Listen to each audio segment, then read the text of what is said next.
Very good morning to everybody present here. We are the students of King George Medical University, BSc Nursing first years. Today we are going to present a skit on role of nutrition in prevention of malnutrition among children. तो शुरू करते हैं। महाराष्ट्र के एक छोटे से गांव में एक छोटा सा परिवार है जिसमें एक माँ और उसका शराबी पति और उसकी एक 6 साल की बेटी है।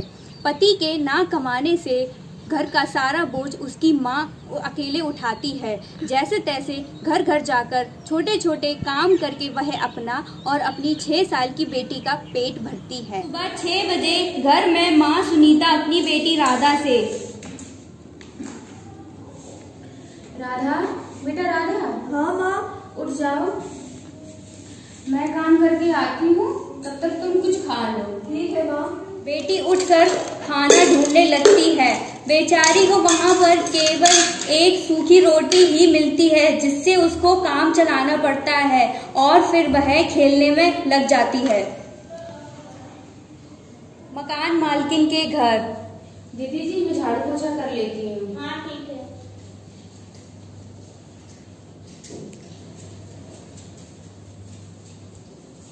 थोड़ी देर बाद काम हो जाने पर, दीदी जी सारा काम हो गया, अब मैं घर जाऊँ? सुनो सुनीता जी दीदी जी। इस महीने का पगार लेती जाओ, थोड़ा खाना बचा है उसको भी लेती जाओ। जी दीदी जी। ये लो।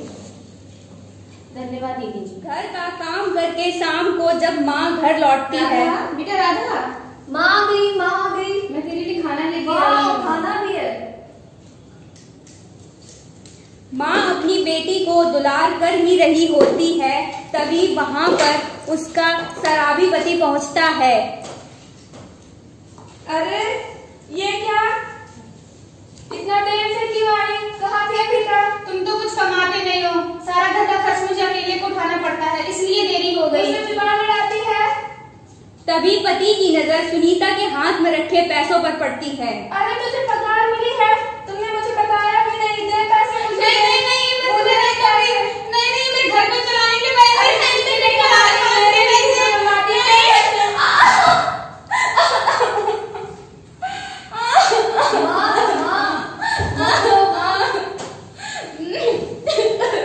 माँ तुम भी खाओ ना। नहीं बेटा, तुम खा लो, मैं खा के आई हूँ। अच्छा ठीक है। खाने में मुश्किल से केवल एक रोटी, थोड़ा सा चावल और बची हुई सब्जियां होती हैं, जिसकी वजह से सुनीता खुद न खाकर वह अपनी बेटी को खिला देती है। खाने के बाद जब माँ और बेटी सोने जाती हैं, जब राधा घर के बाहर जाती है तो एक आवाज आती है। हाँ जाओ। मम्मी। हाँ बेटा। मुझे कुछ दिखाई नहीं दे रहा। अरे तुम। सुनीता ये सुनकर घबरा जाती है। बाहर जाती है तभी उसको पड़ोसन मिलती है। क्या हुआ सुनीता? बहुत घबराई हुई लग अरे सविता बहन, मैं क्या बताऊँ, मेरी बेटी को कुछ दिखाई नहीं दे रहा है। अरे घबराओ मत, सब सही हो जाएगा। मैं एक बहुत ज्ञानी बाबा को जानती हूँ, वो सब ठीक कर देंगे। जी ठीक है। तभी पड़ोसन सुनीता और उसकी बेटी राधा को तांत्रिक बाबा के पास लेकर जाती है। मुझे बाबा जी से मिलना है। बाबा जी अभी ध्यान में, आप रुको, मैं बाबा जी को बता कर आता हूँ। चलो बाबा जी आपको बुलाया है। ओम हरि ओम हरि ओम हरि, कुछ भी हो जाए डोंट वेरी।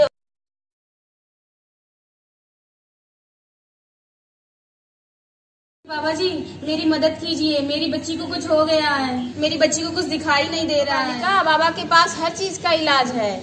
बाबा जी आपके बच्चे का इलाज कर देंगे, लेकिन इसके लिए कुछ दक्षिणा चाहिए। आप मेरी बच्ची को ठीक कर दीजिए, जो बन सकेगा हम सब दे देंगे। थोड़ा पीछे चल जाओ। ओम ह्रीम क्रीम हट भट तालिया भट छू छू जा भूजा, इस बच्ची के शरीर से तभी आशा तांत्रिक के स्थान पर पहुंचती है। ये क्या हो रहा है?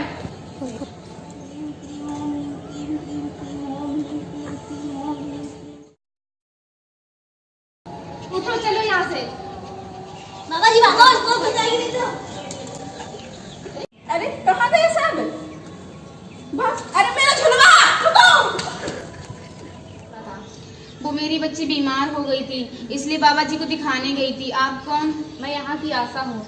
आपको इन सब चीज़ों पर विश्वास नहीं करना चाहिए। ये सब ढोंगी बाबा आपको लूटते हैं। आपके बच्चे बीमार है तो इसको इलाज की जरूरत है। सुनीता को बताती है कि अपने गांव में मेडिकल का कैंप लगा है, कल सुबह चलकर राधा को मेडिकल कैंप में दिखा देगी। सुबह आशा राधा और सुनीता को कैंप लेकर आती है। नमस्ते मैडम जी। नमस्ते, बताइए क्या हुआ? मैम, ये हमारे गांव का परिवार है, इनकी बच्ची काफी दिनों से बीमार है, कृपया आप इसको देख लीजिए। आइए बैठिए।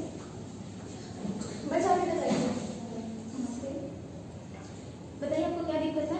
मैडम, ये मेरी 6 साल की बेटी है। इसको काफी दिनों से रात में कम दिखाई दे रहा है और इसका मुंह भी सूखने लगा है। बेटा, आपका क्या नाम? मेरा नाम राधा है। आपको ये दिक्कत कब से आपको रात में कम दिखाई देता है? काफी दिन हो गए। मैडम, ये 2 से 3 दिन। आप इससे पहले कहीं दिखाए हो? जी नहीं। बेटा, आप खाने में क्या खाते हो? वही जो माँ लेके आती है। ये बताइए, आपके खाने में गाजर, पत्ता गोभी, पपीता, मटर, खरबूजा, आम ये सब होता है? नहीं मैडम, ये तो सब नहीं होता है। आप दूध पीते हो? दूध? मुझे तो याद भी नहीं कि आखिरी बार मैंने दूध कब पिया था। मैं आपका चेकअप करने जा रही हूँ।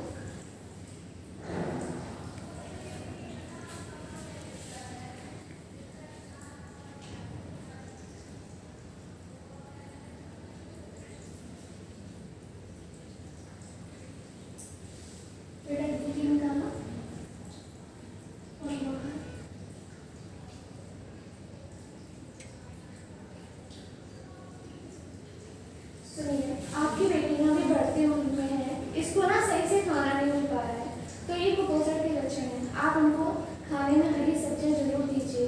यदि आप मांस मछली खाती हैं तो इनको ये जरूर दीजिएगा, और इनका दूध पीना बहुत जरूरी है।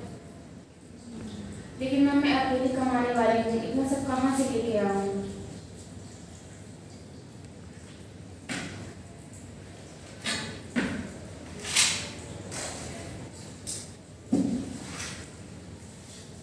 अभी के लिए मैं आपको ये विटामिन ए का सिरप है, ठीक है, और ये कैल्शियम की गोलियां हैं, ठीक है, मैं आपको दे रही हूँ। आप इनको सुबह शाम दीजिएगा, ठीक है। आप मुझे ये बताइए, आपने इनको विटामिन ए के ड्रॉप्स मिलवाए थे? जी नहीं मैडम। क्यों, आपको नहीं पता कि ये सरकार द्वारा मुफ्त है?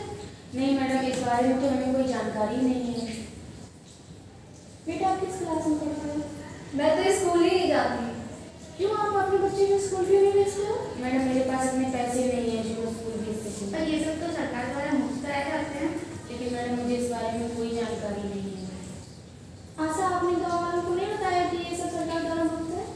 मैम, गाँव के सभी परिवारों को इसके बारे में आप जानकारी है। जाइए, गांव के सरपंच से कहिए कि कल सुबह 8 बजे एक बैठक का आयोजन करें, जिससे हम गांव वालों को इन योजनाओं के बारे में बता सकें। सरपंच से बैठक आयोजन की सूचना देते हुए। नमस्ते बहन जी, कहिए कैसे आना हुआ?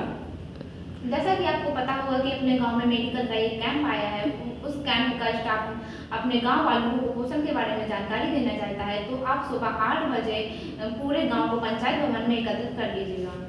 ठीक है, आप चिंता न करें, मैं कल सुबह सभी ग्राम वासियों के साथ पंचायत भवन में सभा आयोजन कर लूँगा। नमस्कार समस्त ग्रामवासियों, यह हमारा सौभाग्य है कि हमारे गांव में मेडिकल का कैंप आया है। वहां के स्वास्थ्य कर्मचारी आप सबको स्वास्थ्य के बारे में कुछ बताना चाहते हैं, अतः मेरा आप सबसे विनम्र निवेदन है कि आप उनकी बातों को ध्यानपूर्वक सुनें। नमस्ते आप सभी को, मैं Jyoti Agrahari, King George Medical University Lucknow की नर्स हूँ। मेरा मेडिकल स्टाफ आपके गांव में एक मेडिकल कैंप लेके आया है। आज मैं आप सभी को कुपोषण के प्रति स्वास्थ्य शिक्षा एवं उससे संबंधित योजनाओं के बारे में जानकारी दूंगी। कहा जाता है कि अगर नींव मजबूत हो तो इमारत बड़ी लंबी टिकती है। इसका सीधा सा मतलब यह है कि अगर बच्चों का शुरुआत से ही ध्यान दिया जाए तो उनका मानसिक और शारीरिक विकास बहुत ही अच्छे से होता है। जब हम शारीरिक और मानसिक विकास की बात करते हैं तो सबसे पहले सवाल यह उठता है कि पोषक तत्व की अहमियत क्या है। आखिर क्या है सही पोषक तत्व? क्या आपके बच्चों के थाली में मौजूद होना चाहिए जिससे उन्हें एक संतुलित आहार मिल सके। 5 वर्ष की उम्र तक मानसिक विकास हो जाता है और जन्म से लेकर 14 वर्ष तक की उम्र में शारीरिक शारीरिक विकास का बेहद अहम रोल होता है। आहार तो सभी लेते हैं, क्या आप सही आहार ले रहे हैं यह जानना बहुत ज़रूरी है, क्योंकि अगर आपके बच्चे सही आहार नहीं लेंगे, सही पोषण न मिलने से वो कुपोषित हो सकते हैं। पोषण के दो कारण हो सकते हैं, पोषक तत्व का अधिक मात्रा में लेना और पोषक तत्व का कम मात्रा में लेना। जैसा कि आप इस चित्र में देख रहे हैं, यह बच्चों में पाया जाता है और यह कुपोषण के लक्षण हैं। पहला, क्वाशीकोर और सूखा रोग। क्वाशीकोर के लक्षण होते हैं बालों का पतला और कमजोर होना, और इन बच्चों के चेहरे चंद्रमा के समान गोल हो जाता है और पेट बाहर की तरफ निकल आता है। यह प्रोटीन की कमी से होता है।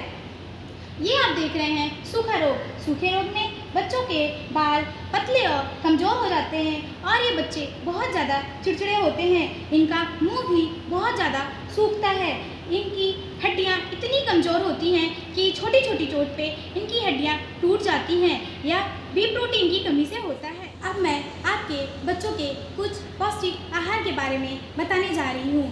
सबसे पहले हम देखेंगे कौन सी चीज़ें हमें नहीं खानी चाहिए। हमें बंद पैकेट की चीज़ें नहीं खानी चाहिए, तली चीज़ें और पेप्सी का प्रयोग कम से कम करना चाहिए। इससे आपके बच्चों का पेट तो भर जाता है, लेकिन जो उन्हें पौष्टिक आहार चाहिए होता है वो उन्हें नहीं मिल पाता, जिससे वो कुपोषित हो सकते हैं। अब हम जानेंगे हमें उन्हें क्या क्या देना चाहिए। हमें उन्हें जैसे अनाज आप उन्हें दे सकते हैं, गेहूँ, ज्वार, बाजरा, जो भी आपके गांव में आसानी से मिल सके।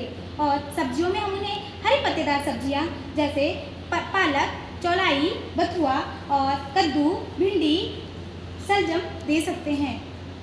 अगर आपका बच्चा मांस मछली खाता है तो आप उन्हें मांस, मछली और अंडे दे सकते हैं। और बच्चों के लिए कैल्शियम बहुत ही ज़रूरी होता है, क्योंकि इससे बच्चों की हड्डियां मजबूत होती हैं, इसलिए उन्हें रोज़ दूध देना चाहिए। अब मैं आप लोगों को गर्भवती महिलाओं के खान पीन के बारे में बताने जा रही हूँ, क्योंकि बच्चे का न्यू माँ के गर्भ से ही शुरू हो जाता है। इसलिए गर्भवती महिलाओं का खान पीन का विशेष ध्यान रखना चाहिए, जिससे माँ और उनके पेट में पल रहा बच्चा दोनों ही स्वस्थ रहेंगे। आप माँ को अनाज दे सकते हैं खाने में, और दाल दे सकते हैं, दाल आप कोई भी दे सकते हैं, और हरी पत्तेदार सब्जियां दें। अगर गर्भवती माँ मांसाहारी है तो आप उन्हें मछली, मांस, अंडे भी दे सकते हैं, और उन्हें साथ ही साथ फल भी दें। गर्भवती महिलाओं को चुकंदर और अनार का सेवन कराना चाहिए। इससे उनमें पाई जाने वाली खून की कमी पूरी होती है। अब मैं आप लोगों को कुछ सरकारी योजनाओं के बारे में बताने जा रही हूँ, जैसे कि ICDS के तहत गरीब छोटे बच्चों और स्तनपान कराने वाली महिलाओं और गर्भवती महिलाओं को अच्छा खाना, अच्छी पढ़ाई और उनके स्वास्थ्य के लिए कुछ जांचें और टीकाकरण मुफ्त प्रदान कराती है। इसका संचालन गांव की आंगनबाड़ी द्वारा कराया जाता है। अब मैं आप लोगों को मिड डे मील योजना के बारे में बताने जा रही हूँ। इसमें मिड डे मील योजना के तहत गरीब छोटे बच्चों को सरकारी स्कूल में मुफ्त में दाखिला दिया जाता है, और साथ ही साथ दोपहर का भोजन मुफ्त दिया जाता है, जिससे उनका पोषक आहार मिलता है और उनका स्वास्थ्य भी अच्छा रहे। हमारी विनती है आप सभी से कि आप अपने बच्चों का दाखिला सरकारी स्कूल में कराएं, जिसके लिए आपकी मदद सरपंच जी करेंगे, क्योंकि जब पढ़ेगा इंडिया तभी तो बढ़ेगा इंडिया। धन्यवाद। छात्रा, आज मैं आप लोगों के समक्ष स्वास्थ्य शिक्षा के अंतर्गत कुपोषण पर जानकारी देने जा रही हूँ। गर्भावस्था के दौरान माँ को संतुलित भोजन एवं पर्याप्त आराम करना चाहिए। माँ के द्वारा बच्चे को एवं स्तनपान यह दोनों के बीच जीवन पर्यंत घनिष्ठ संबंध, स्नेहपूर्ण संबंध बनाता है। चाहे माँ या फिर बच्चा बीमार हो तब भी माँ को अपना स्तनपान कराते रहना चाहिए। शिशु को माँ के साथ रहने से शिशु गर्म रहता है और माँ के स्तन से दूध निकलना जल्दी शुरू हो जाता है। नाल का पानी, ड्राई वाटर पानी, वाटर का दूध, छुहारा, जायफल, भुट्टी, ये 6 चीज़ें बच्चों को 6 माह तक के अंदर के बच्चों को न दें। 6 माह तक के बच्चे को स्तनपान कराएं। 6 माह से 9 माह तक के बच्चे को अन्नपूर्ण आहार, 9 माह से ऊपर तक के बच्चों को संपूर्ण आहार। पोषण आहार में एक अथवा सभी पोषक तत्वों की कमी से होता है। यह 15 वर्ष तक के बच्चों तथा गर्भवती महिलाओं में होता है। कुपोषण कुछ लक्षण हम आपको बता रहे हैं, जैसे कि क्वाशी और कोर में चिड़चिड़ापन, भूख न लगना, बाल का कमजोर होना, पतला होना, त्वचा सूख जाना, यकृत एवं पेट का बढ़ जाना। मरासमस, मरासमस में वजन घटना, इसमें वजन बहुत ज़्यादा घटता है, इसमें 62% तक वजन घट जाता है। 4 बता रहे हैं, जैसे कि पहला है क्वाशियोकोर में प्रोटीन युक्त आहार पूरक। प्रोटीन आहार देंगे जिसमें बहुत ज़्यादा प्रोटीन हो या फिर उससे पूरक जिसमें प्रोटीन पाई जाती हो। जैसा कि दूसरा मरासमस में हम आपको उसके बारे में विचार बताएंगे, जैसा कि विटामिन एवं खनिज पूरक देंगे, प्रोटीन आहार एवं पूरक देंगे, संतुलित आहार देंगे। गांव के सभी बच्चों का दाखिला करवाने के लिए सरकारी स्कूल पहुंचते हैं। मैडम जी नमस्ते। नमस्ते सरपंच जी, आइए बैठिए। मैं आपकी किस प्रकार सहायता कर सकती हूँ? हमारे गांव में कुछ बच्चे हैं जिनका दाखिला मैं आपके विद्यालय में करवाना चाहता हूँ। हमें पता चला है कि यहाँ पर मुफ्त में शिक्षा एवं भोजन दोनों दिए जाते हैं। जी हाँ, आपने बिल्कुल सही सुना है। सरकार की इस योजना के तहत यहाँ पर बच्चों को फ्री में पढ़ाया जाता है और पौष्टिक भोजन उपलब्ध कराया जाता है। इस योजना का लक्ष्य बच्चों को पौष्टिक भोजन उपलब्ध कराकर उन्हें मानसिक तौर पर सशक्त और शिक्षा ग्रहण करने की क्षमता को बढ़ाना है। हमारे देश की साक्षरता दर बढ़े और हमारा देश कुपोषण मुक्त हो। चिंता मत करिए, कल तक सारे बच्चों का दाखिला हो जाएगा। बहुत बहुत धन्यवाद। गांव के सभी बच्चों का दाखिला हो जाता है और सभी बच्चे अच्छे से पढ़ते हैं और पौष्टिक खाना भी खाते हैं। भारत को